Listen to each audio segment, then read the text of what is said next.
unutmayan dergi dostu, değerli bakanımız Profesör Doktor Sayın Naci Avcı Beyefendi'yi sahneye davet ediyorum.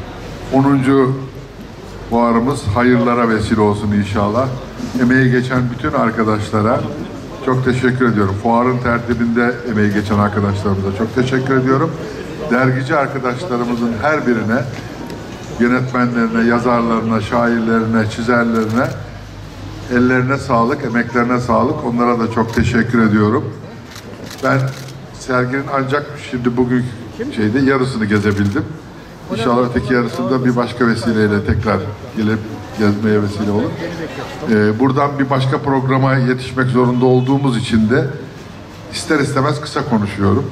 Yoksa çok uzun konuşan bir adamım zaten. Tekrar hayırlı olsun inşallah. Ben okul dergiciliğinin de, gençlik dergiciliğin de ne güzel ve ne heyecan verici bir iş olduğunu biliyorum. Onun için sizleri bir kere daha tebrik ediyorum. Bu heyecanınız hiç dinmesin inşallah. Bundan sonraki fuarlarda 11'de, 12'de de yine inşallah birlikte olmak niyazıyla hepinizi hürmetle, muhabbetle selamlıyorum. Sağ olunuz, var olunuz. Bütün arkadaşları, bütün dergici arkadaşları gezdim. Gözlerindeki ışıltıyı, parıltıyı gördüm.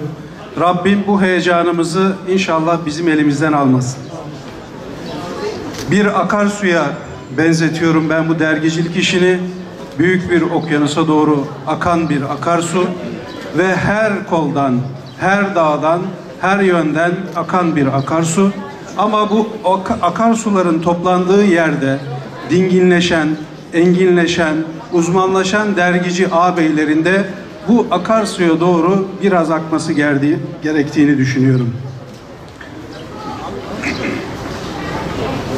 Es-sabru cemilun, sabrun cemilun. Bu sabır işidir.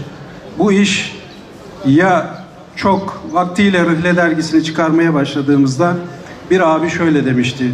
Abdullah, ya çok paranız olacak ya deli olacaksınız. Bu işin divaneliğini üstlenen arkadaşlara ben teşekkür ediyorum. Çok parası olduğunu düşünmüyorum bu işi yapanların ama deli divane olduklarını ve heyecanlarını katarak bu işleri yaptıklarını düşünüyorum. Bu sene onur konu olarak Osmanlıca Eğitim ve Kültür Dergisi gösterildi. Şeref duyduk, teşerrüf ettik. Dergiciliğe başlamamız, kendi adıma söylüyorum, çocuk dergiciliğiyle, çocuk dergisiyle olmuş idi. Sonrasında İrfan Mektebi dergisi ve bir taraftan ihtiyaca binaen ve aradaki o boşluğun mutlaka kapatılması, dergi vesilesiyle de bu Osmanlıca ile ilgili yapılacak çalışmaların bir okula dönmesi, sürdürülebilirliği ile alakalı arka planın oluşturulması adına böyle bir dergiye çıkarmış olduk. Hamdolsun 6 senedir 68 sayıyla dergimiz çıkmaya devam ediyor. Bugün hem Türkiye içinde hem Türkiye'nin dışında Amerika'dan Çin'e kadar Osmanlıca'ya ilgi duyan arkadaşlarımızın, insanlarımızın ulaştığı ve bir şekilde Osmanlıca öğrenmeye gayret ettikleri bir yayın oldu. Aslında bir okul oldu. Bundan dolayı da memnunuz ki TÜRDEV'de buluştuğumuz günden beri de hem dergi nedir kısmını hem dergicilik nedir, dergicilerin birlikteliğinden oluşan bu güzellik nasıl bir tablodur? Bunu hep beraber yaşadık, yaşamaya devam ediyoruz. Ümit ediyoruz ki 10'uncusunun daha fazlaları olacak ve bu çalışmalar artarak devam edecek ve ki bu sene özellikle genç arkadaşlarımızın daha aktif olarak vazife almış olmaları da hem bir ümit oldu hem de güzel bir iş çıkarmaya vesile oldu.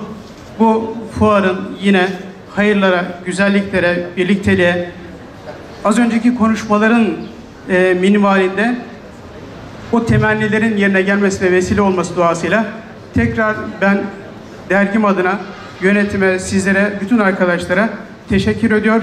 Hepinizi saygıyla selamlıyorum.